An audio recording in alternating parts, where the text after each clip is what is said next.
Então vamos lá, pessoal.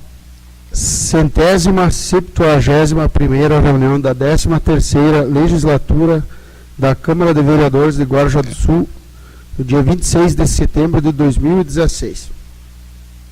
Então eu quero cumprimentar todos os vereadores presentes, as vereadoras, o público presente, os nossos funcionários da casa, em especial hoje o prefeito municipal, o secretário dos tributos, o fiscal de tributos júnior, e depois os dois visitantes que vão falar sobre o estudo social ali do impacto ambiental, né? Então, em nome de Deus e da lei, declaro abertos os trabalhos da presente reunião ordinária. Eu vou solicitar para a secretária da mesa, dona Iria Rosenthal-Taube, para fazer a leitura de uma passagem bíblica.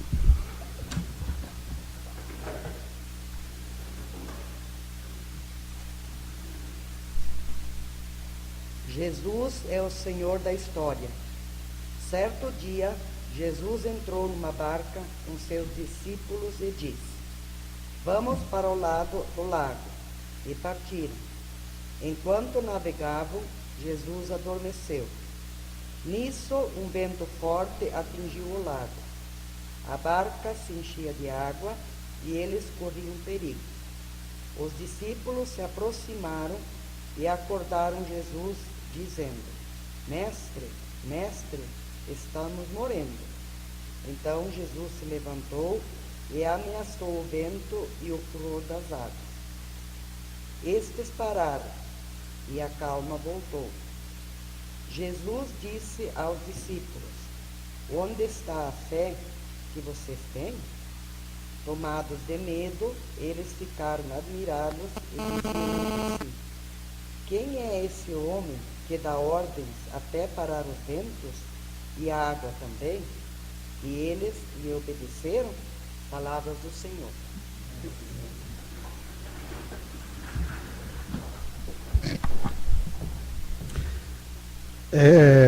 Antes que eu esqueça também, registrar a presença do arquiteto, o Dr. Renato. Seja bem-vindo. Como de costume, então, é dispensada a leitura da ata da última reunião, da semana passada, dia 19, né? E estão abertas as discussões sobre a ata. Se algum colega vereador tiver alguma colocação a fazer.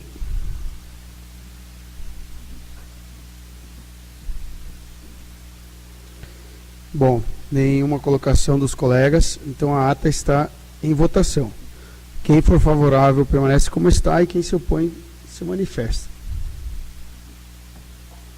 Então a ata da semana passada, do dia 19 de setembro, fica sendo aprovada por unanimidade e passamos a assiná-la. Eu vou pedir para a secretária dona Clédina fazer então a leitura das correspondências expedidas e recebidas na Secretaria Executiva no decorrer da semana. Eu cumprimento o presidente, em nome dele os demais vereadores e vereadoras e as demais pessoas presentes no recinto. Correspondências expedidas. Ofício ao gerente regional da Celesc, José Reinaldo Volkweis. Ofício à contadora da Prefeitura Municipal, Deise Semin Franco. Indicação número 34/2016, indicação número 35/2016, indicação número 36/2016 e o requerimento número 11/2016, protocoladas na Secretaria de Transportes e Obras. Recebidos um comunicado. Ao apresentar nossos especiais cumprimentos, comunicamos a todos ou a quem possa interessar que a Administração Municipal de Guarujá do Sul realizará audiência pública que tem o objetivo de demonstrar e avaliar o cumprimento das metas fiscais, relativas ao segundo quadrimestre de 2016, às 9h30 do dia 28 de setembro de 2016, nas dependências do Centro de Convivência dos Idosos. Tem uma cópia do comunicado sobre a bancada. Também veio o boletim da SESC Santa Catarina e respostas da moção número 3/2016. Seriam essas as correspondências, presidente. Então, obrigado, secretária. Então, nesta sessão, tramita um pedido de licença por prazo determinado, uma sessão bastante curta também, e a inscrição da palavra livre, que a gente vai ter depois com os visitantes Tiago Vieira e Rodrigo Becker, né? Então, eu vou pedir a apresentação do pedido de licença por prazo determinado do parlamentar Léo Mário Sabadin. A secretária, dona Lídia. Ao excelentíssimo senhor Rodrigo Bren, presidente da Câmara Municipal de Vereadores, Guarujá do Sul, Santa Catarina. Pedido de licença por prazo determinado. Senhor presidente, senhores vereadores e vereadoras.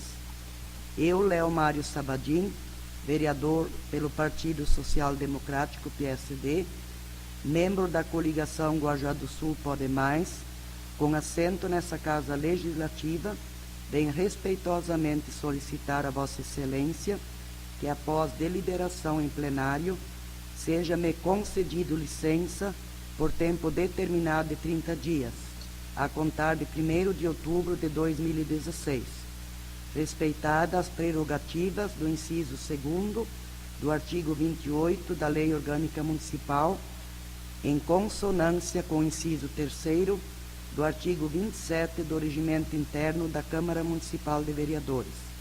Nestes termos, peço e aguardo o deferimento. Guarujá do Sul, 26 de setembro de 2016, Léo Mário Sabadin, requerente. Então, colegas, a respeito do pedido de licença do colega Léo, estão abertas as discussões. Se algum vereador tiver alguma colocação. Com nenhuma colocação, é submetido o pedido de licença em votação. Quem se opõe se manifesta e quem não se opõe permaneça como está. Então, o pedido de licença fica aprovado por unanimidade, né? E eu solicito, então, para a secretária executiva que faça a convocação do primeiro suplente. Na verdade, vai só continuar, né? O colega Toninho já vai continuar. Então, caros colegas e visitantes, a gente está no final, né, na reta final do nosso mandato, e as sessões começam a ficarem mais curtas, né?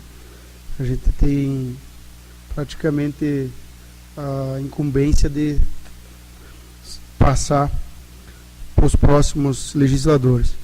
Essa sessão não é diferente, também é curta, e a ordem do dia seria só essa, hoje, é o pedido de afastamento. E eu vou passar então para a palavra livre, se algum colega vereador quiser fazer uso dela. Primeiro eles. Então, vamos seguir, é que aqui está em ordem para a primeira palavra livre. Então eu vou pedir para... Tem a inscrição da palavra, né, do Tiago Vieira e Rodrigo Becker, da empresa Biologic, sobre o estudo socioambiental de Guarujá do Sul. Eu vou pedir para os senhores, então, fazer a explanação, né?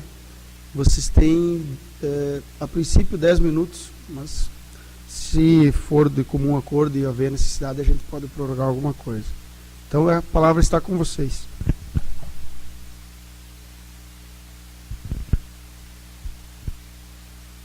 Muito boa noite, vereadores. A minha saudação também a todos os presentes.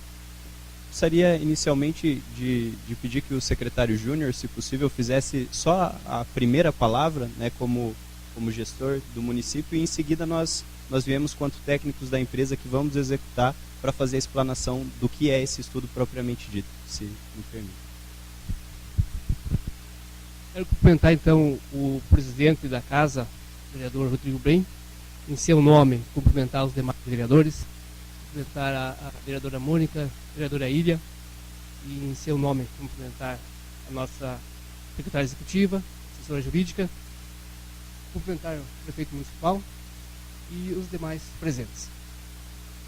Dizer aos vereadores que o Ministério Público de Santa Catarina está atuando para conscientizar os prefeitos para realizarem o estudo socioambiental, atendendo à Política Nacional do Meio Ambiente, bem como as resoluções do CONAMA e dos enunciados do Ministério Público. O objetivo é nortear as políticas urbanas a partir da identificação de áreas urbanas consolidadas e áreas de interesse social e ecologicamente relevantes e áreas de risco. A Prefeitura, então, contratou a empresa biológica, a de Umuarama, no Paraná, que já fez aí vários estudos nos municípios vizinhos, fez em Princesa, Saltinho, e Tunápolis e outros municípios da região, e que vai fazer esse trabalho aqui em Guarujá do Sul. Então, eu posso passar a palavra aí para o Tiago e para o Rodrigo, que vão explicar melhor essa situação. Muito obrigado, secretário. Então, como ele introduziu, de onde originou essa demanda, né? Esse estudo que nós vamos apresentar brevemente para vocês e vamos ficar disponíveis para quaisquer dúvidas que vocês tiverem, estamos aqui para isso, né? Ele vem do Ministério Público. O Ministério Público tem emitido, né, um pedido a todos os municípios que fizesse esse plano. Por quê? Porque, como vocês bem sabem, a urbanização das cidades ela sempre se deu ao entorno do rio, né? Onde há rio, a água, logo há a possibilidade das cidades se desenvolverem. Porém, antigamente, né, décadas passadas, não se havia uma lei que falasse, não, você pode construir a 5, 10, 15, 20 metros do rio. Então, a urbanização ela foi se dando de forma, digamos assim, desregrada, né, de certa forma. Não havia uma lei estabelecida para se nortear isso. Então, o processo de urbanização se deu pelo país inteiro, né? No Brasil inteiro aconteceu isso. Porém, né, nós temos hoje um Código Florestal brasileiro que fala que dos corpos hídricos, por uma questão de preservação, né, desses mananciais, nós temos que ter 30 metros de preservação, né? Porém, ele não tratou especificamente das áreas urbanizadas. Não falou, também são 30 metros, 15, ficou de certa forma uma lacuna. Pressupõe-se que são 30 metros, uma vez que existe um corpo hídrico e a distância que está dita seriam 30 metros, fica estabelecido 30. A gente nota aqui, temos algumas situações, nós estamos iniciando o diagnóstico hoje, mas já evidenciamos alguns casos lá no distrito de Pessegueiro. Nas outras cidades que vimos, muitos casos, o Tiago ele vai tratar com dados mais precisos do que nós já evidenciamos. Muitas casas, muitas mesmo, estariam irregulares, porque estão dentro. Então o Ministério Público, de forma a não omitir isso, né, digamos tapar, mas dar olhos a isso e buscar uma solução, ele propôs esse estudo, né, referenciado por ele, pelos técnicos do Ministério Público. Ele diz que se o município fizer esse diagnóstico socioambiental, ele dentro da área urbana consolidada, que é onde a lei diz que é área urbana e que já tem uma edificação, existe a possibilidade de flexibilizar de 30 metros para 15 metros. Né? Então, feito esse estudo, aprovado pelo Ministério Público, pelo Poder Executivo, pelo Poder Legislativo, e aqui, né, em Guarujá do Sul, passa a vigorar os 15 metros. As casas que estiverem abaixo dos 15 metros vão ser tratadas caso a caso e também vão ser embasadas pelo nosso plano. Em que sentido embasadas? Que condição essa casa está? Ela está dentro de uma área de risco, onde é uma área em que o rio ele alaga e pode causar algum risco para essa casa? É uma casa que está em um declive maior de 30 graus, que pode ter um processo de deslizamento de terra? São casos que possivelmente, né, passado por um processo judicial, possam ser, né, desocupadas porque é uma área imprópria para habitação. Não, essa casa está abaixo de 15 metros, mas tem o seu sistema de esgotamento sanitário individualizado, ainda que não tenha rede, mas tratado, tem uma coleta de água correta, aquela região não é uma região onde o rio vai subir e afetar aquela casa ou ter um deslizamento. Muito provavelmente que essa casa, mesmo estando, né, abaixo dos 15, não vai sofrer um processo, né, de desocupação, porque ela está comprovadamente, tecnicamente, né, estável. Então, Isso eu já adentro num processo seguinte, mas para vocês entenderem a importância desse documento de agora, que nós fazemos. O Tiago, em seguida, vai entrar em termos mais específicos, mas eu só gostaria de tratar com vocês o caráter específico que nós fazemos esse levantamento. Nós temos, primeiramente, imagens de satélite, né, que são processadas num programa de geoprocessamento, e nós vemos quais são as áreas que são de interesse para esse nosso diagnóstico. No caso, as áreas até 30 metros dos corpos hídricos, né, aqui de Saltinho. Nós sabemos que tem de Guarujá do Sul. Sabemos que tem o Rio das Flores, já fomos em Pessegueiro, Lajeado Pessegueiro, tem uma sanga também que corta ali próximo do campo. Percorremos por dentro desses rios, analisando toda a margem, vamos até as casas dos moradores, fazemos um levantamento, né, o saneamento básico, como é nesse local, a estabilidade do solo, como se dá. Levantamos todas essas características, batemos um ponto de GPS, registramos em foto, né? E por fim vamos compor esse relatório no fim, que vai estar disponível a todos aí como um documento técnico que vai estar sendo utilizado para regularizar essa situação, né? E flexibilizar então dentro da área urbana consolidada as casas que estão dentro de uma área de preservação permanente, né? Em linhas gerais é esse o nosso trabalho. Quanto empresa, né? Só uma correção, nós somos de Apucarana. O Moarama é próximo, mas somos de Apucarana, né? Eu e o Tiago representamos a empresa em Cascavel. Nós prezamos muito pela qualidade do nosso serviço. Então, também por isso nós estamos aqui hoje, para tirar quaisquer dúvidas que tenham, né? Tanto aqui como no município, né? Estamos abertos a isso e gostaríamos, né, da participação de vocês, tanto tirando as dúvidas, como também nos auxiliando, né? O poder público está muito aberto, oferecendo todas as informações, isso ajuda muito na qualidade. Como eu falava com o prefeito hoje cedo, cumprir requisito é fácil, dá para, né, tapear, digamos assim. Agora, cumprir com qualidade, com informações que realmente, né, tragam um conhecimento pleno da situação, isso é possível com o nosso bom trabalho e com o trabalho do município apoiando. Então, nós temos tido da parte do Executivo e contamos também com vocês para isso, né? Então, vou passar rapidamente aqui para o Tiago para ele passar as partes mais técnicas, né? Obrigado. Boa noite a todos, boa noite, presidente, todos os vereadores, prefeito. Só presidente, quanto ao tempo, podemos prosseguir? Certo. Assim como o Rodrigo falou, a lei florestal, a nova, ela ainda deixa um pouquinho essa lacuna. Mas a lei do Minha Casa Minha Vida, ela também trouxe um quesito de regularização fundiária. Então ela aproveitou essa situação da lacuna e trouxe a seguinte questão: para as áreas urbanas consolidadas, pode-se flexibilizar de 30 para 15 mediante a apresentação do diagnóstico socioambiental. Aí que o Ministério Público de Santa Catarina aproveitou isso e conversou com os municípios, né? Então tem essa possibilidade. Aí o primeiro ponto, que às vezes é o que mais gera dúvida, que é os limites do nosso trabalho. Um limite que a gente fala é a área urbana consolidada. Ela difere do perímetro urbano em quais pontos? Que o perímetro urbano, ele não necessariamente já está urbanizado. Ele só está delimitado como perímetro urbano. Mas o diagnóstico socioambiental, ele vai estritamente até onde está urbanizado. Então, por exemplo, até essa delimitação ela vai ficar toda recortada. Então, às vezes, não, mas até aqui vai o perímetro urbano, por que não contemplou? Justamente porque não tinham casas. A gente tem que traçar a linha exatamente onde tem as casas. Isso, tanto a gente já marcou, inclusive, uma reunião na sexta-feira com o Dr. Michael, um promotor ali em São Miguel. É nesse momento que a gente apresenta o que nós fizemos, né, no trabalho na semana, e apresentamos essa ideia da área urbana consolidada, e ele até nos corrige na hora. Não, acho melhor passar por aqui e assim por diante. Porque da importância dessa delimitação? Porque a partir dela vão ser tomadas as decisões. Qual área que pode mudar para 15 metros, qual área que se mantém em 30.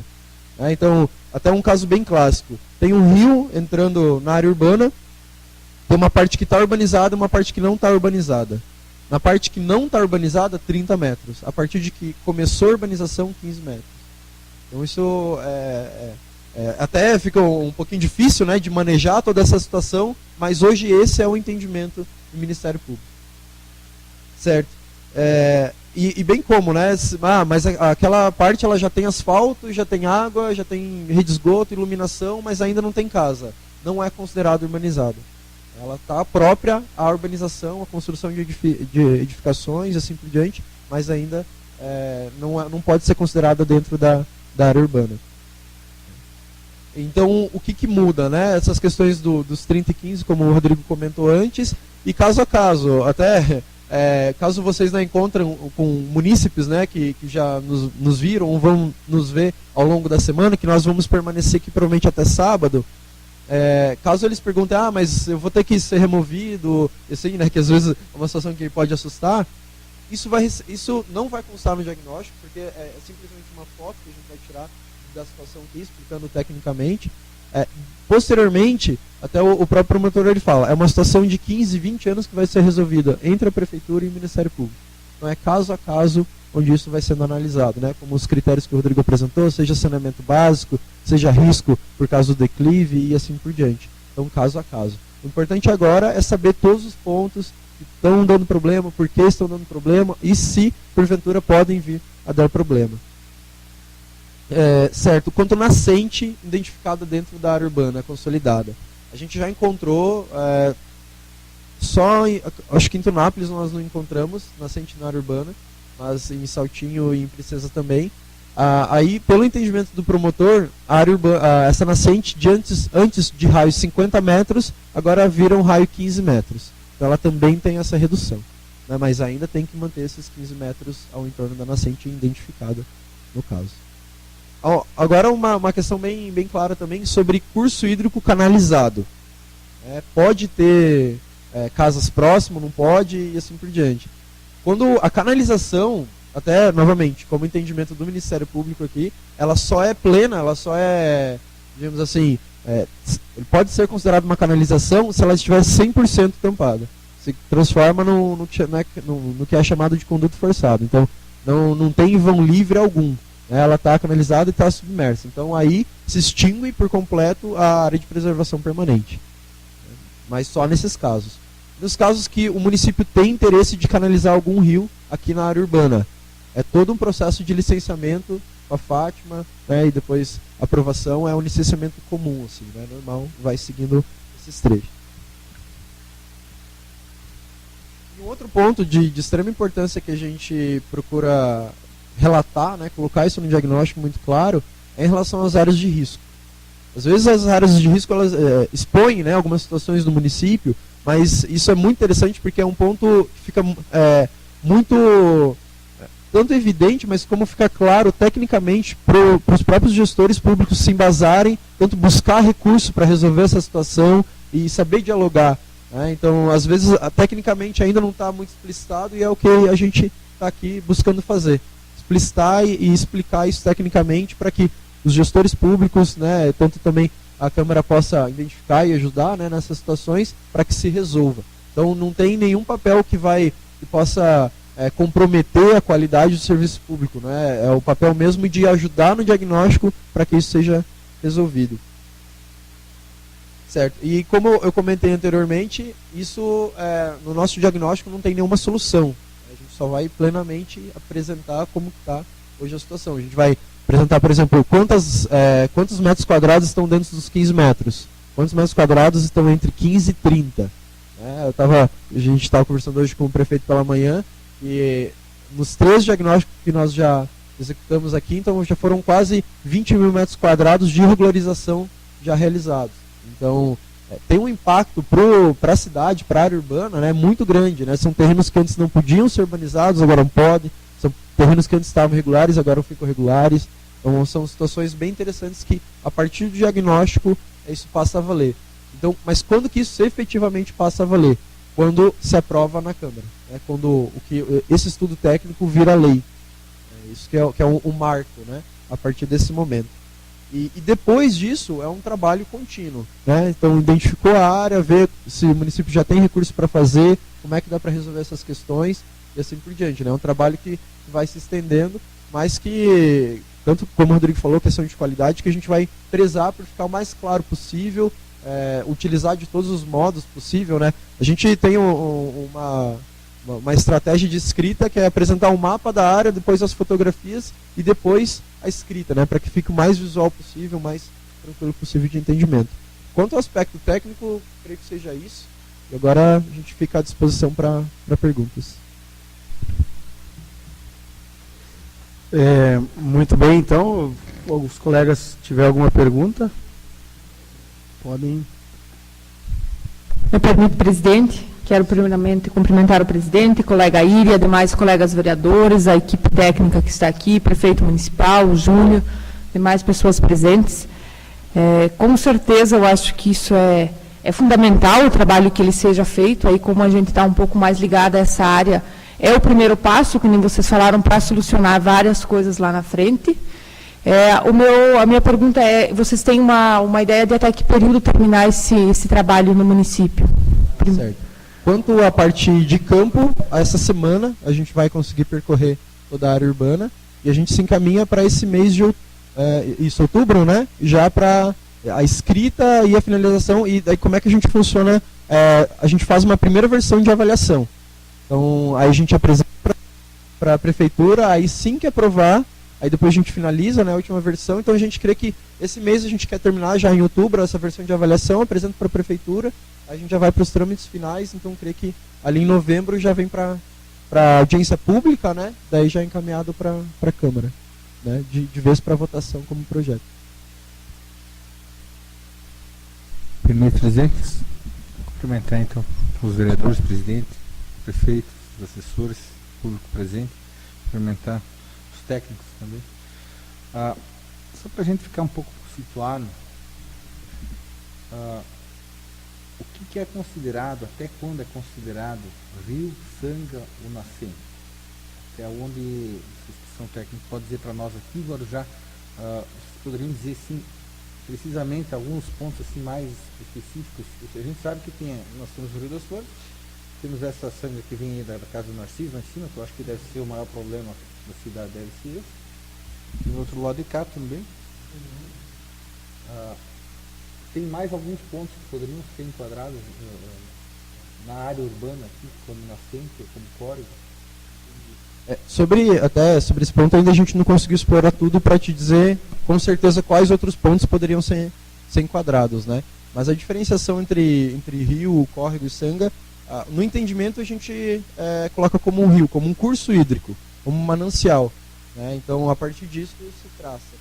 Porque às vezes ele pode perder a questão da vazão por vários outros motivos, né?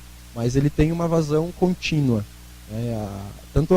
Seja o entendimento nosso, seja o entendimento da Agência Nacional das Águas, ela quase que um pouco exclui a questão dos rios intermitentes, né? Essa questão que alguns períodos do ano ele pode secar. Então, até o próprio Ministério Público, a própria Fátima, que a gente procurou tirar essas dúvidas, porque também em outros momentos eles não consideram muitos esses rios intermitentes. Se existe o curso hídrico, eles consideram como um curso hídrico independente do tamanho, né, do porte. Só complementando um pouquinho, rio, sanga, córrego, né? Inclusive no pessegueiro agora, aquela sanga que a gente chama pelo porte, né? Isso é um termo que às vezes não é tão enquadrado tecnicamente. É um manancial superficial, né? É um rio, porém a gente chama de sanga pelo porte. Tem a preservação garantida, né? Mas como que eu sei que é uma sanga e não sei, algo que não seja um rio? Só quando ele somente aparece quando chove, né? Que no caso seria chamado efêmero, né? Esse não é um rio, mas se num período do ano ele aparece, num outro período ele não está lá, um intermitente, ele também é um rio, né? Até eles falaram, não, lá tem uma valeta, não é um rio, não é uma sanga. Só que a gente foi ver, é uma água corrente num período que não está chovendo, né? E outro aspecto muito importante nessa caracterização, que muitas situações a justiça pede, uma avaliação histórica. Aquele local, o trajeto onde está passando essa sanga, esse rio, esse córrego, ele há décadas atrás, a gente tem imagens de satélites que mostram isso, a conformação do terreno, a vegetação de entorno, né? Se possível, imagens fotográficas do local, relatos de moradores, dizem que lá já existia quer dizer que ali sempre foi o local. Uma nascente sempre dá essa discussão, né? Ah, mas eu faço um corte no meu terreno e daí verte, né, um olho d'água ali. É uma nascente? Não, porque houve um corte do terreno e verteu a água. Agora, se nós voltarmos 20 anos atrás, sempre ali, né, a vegetação arbórea, o curso da água, sempre houve ali um afloramento de água, caracteriza uma nascente. Então, em alguns casos pontuais, quando há essa dúvida, a gente tem que recorrer a essa questão histórica, né, de analisar imagens de satélite antigas, relatos de moradores, ver a questão do terreno, para falar, não, isso é uma nascente. Ah, não, isso é um afloramento d'água. Em alguns casos, a gente tem que fazer essa análise. Não sabemos ainda específico aqui, porque não corremos todo o município. Estamos iniciando hoje. Mas, por exemplo, aquele caso que corta ali em Pessegueiro, próximo do estádio, nós sabemos que aquilo é uma sangue, é um rio, é um manancial superficial, por exemplo, né?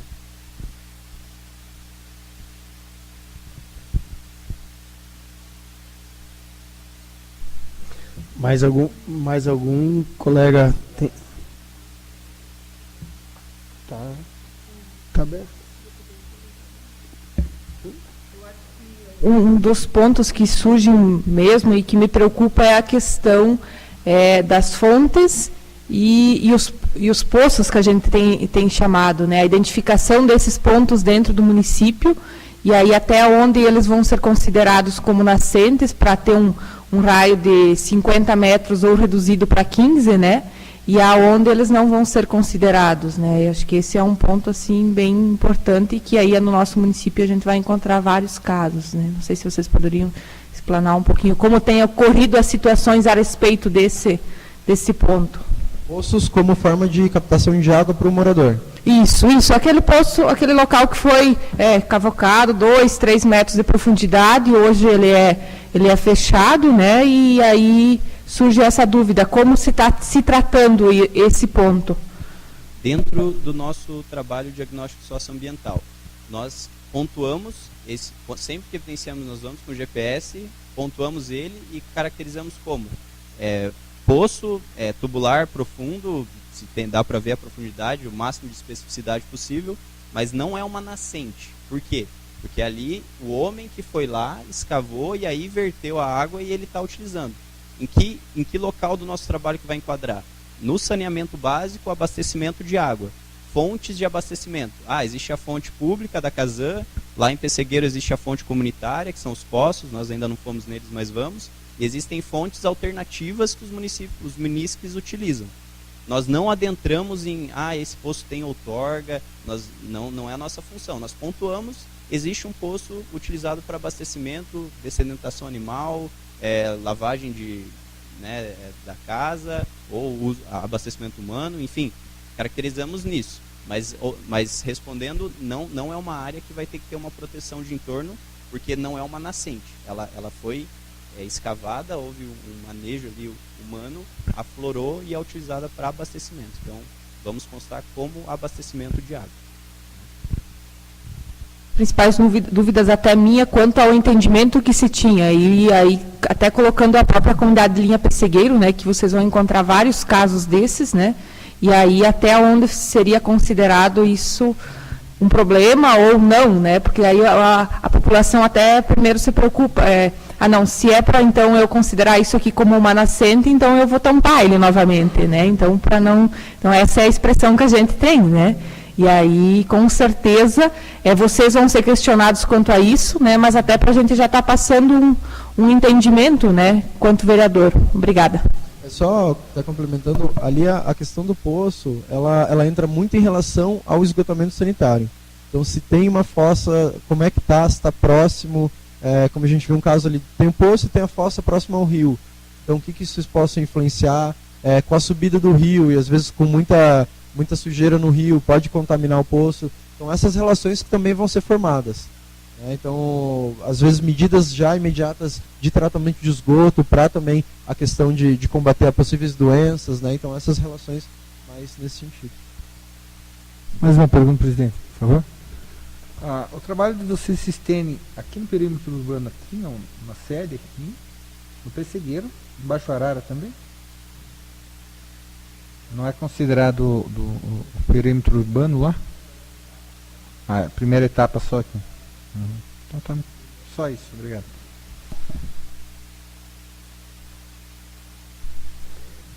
Sim.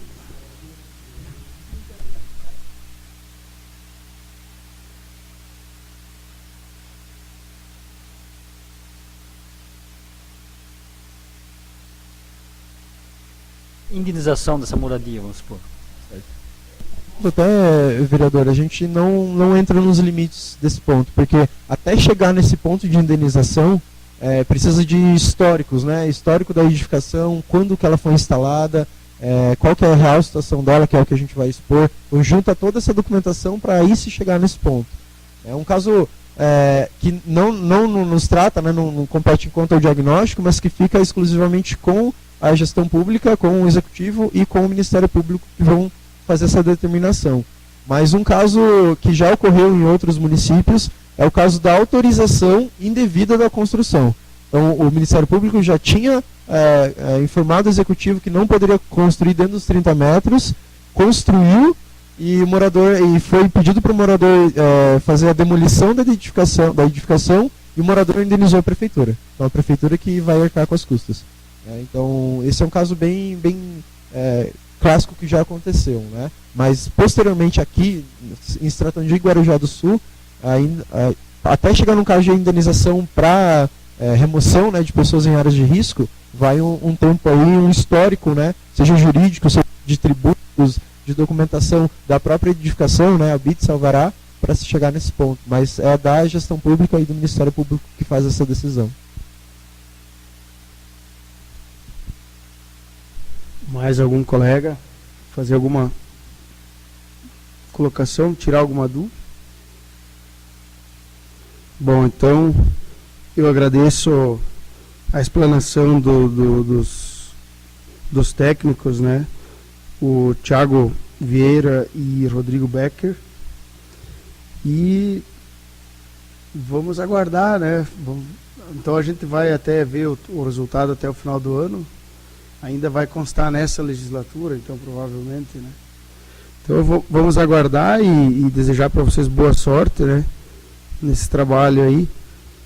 Às vezes em quando vão ter alguma dificuldade aí, né?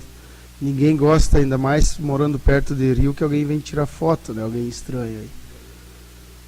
Então, inclusive, realmente tivemos casos que a pessoa chegou assim, estava com a cara fechada, né? Mas daí a gestão nos disponibilizou a Cirlei, a Poliana, a Lidiane e a da Vigilância Sanitária. Então, chegam com a gente e o morador já, aí nos acolhe. Então, sabemos dessa dificuldade, mas temos reagido com pessoas conhecedoras, né? Então, mas agradeço.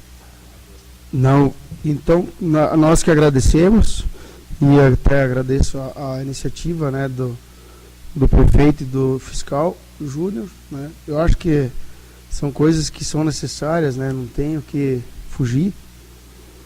E então o próximo passo é a palavra livre. Se algum colega quiser fazer alguma colocação, está liberado. Presidente, Podem se sentar, fica à vontade.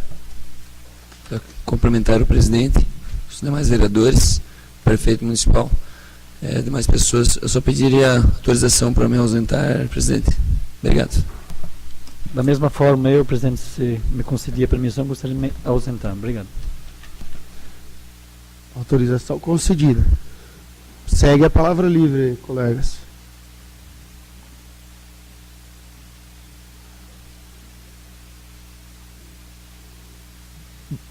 Bom, não havendo ninguém mais, eu quero deixar registrado aqui